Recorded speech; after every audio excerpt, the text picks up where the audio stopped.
So I had a powerful conversation today.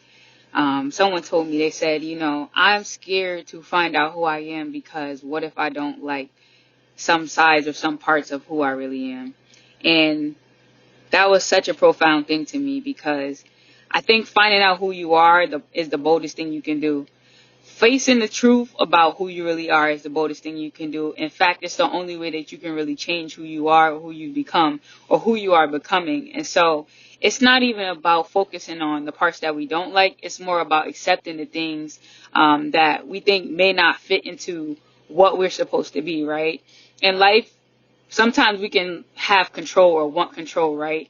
And sometimes it's tempting to think of control as, oh, I just want things to be my way. But sometimes we don't even realize that control creeps into so many different parts of who we are. It creeps into the parts of we want to control only being the good things that we like about ourselves instead of just being who we really are and then learning about how to accept that, but also being open to transformation, right? And I'm learning this over life. I'm learning this by seeing when I notice there's something I don't want to see, looking more into it. That is the way that we find ourselves. That is what it looks like to release control, to control who you think you ought to be and give yourself permission to be who you really are.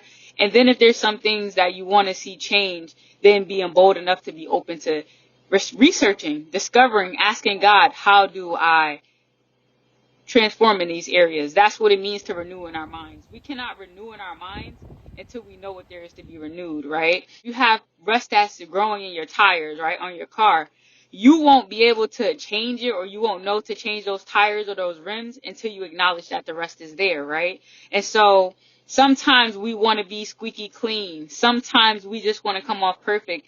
But just like our cars, they go through things. Our tires go through mud. They go through different seasons of snow, of rain, of sunshine, of sleet, of hail, all of these different things that our tires go through. And then we look and we say, oh, the salt from the winter has eroded my tires or has messed up my paint job. And we only can fix those things when we acknowledge them. So maybe life is less about trying to ignore who we are and only push the good sides out. Maybe it's not about presenting as your best self to somebody, but it's presenting as your real self to somebody and acknowledging that there's room for you to grow and be excited about the journey that you're going on. So I just wanted to share that today. Be kind with yourself, be bold with yourself, be honest with yourself, because that is where all the great things happen. Have a great day, y'all.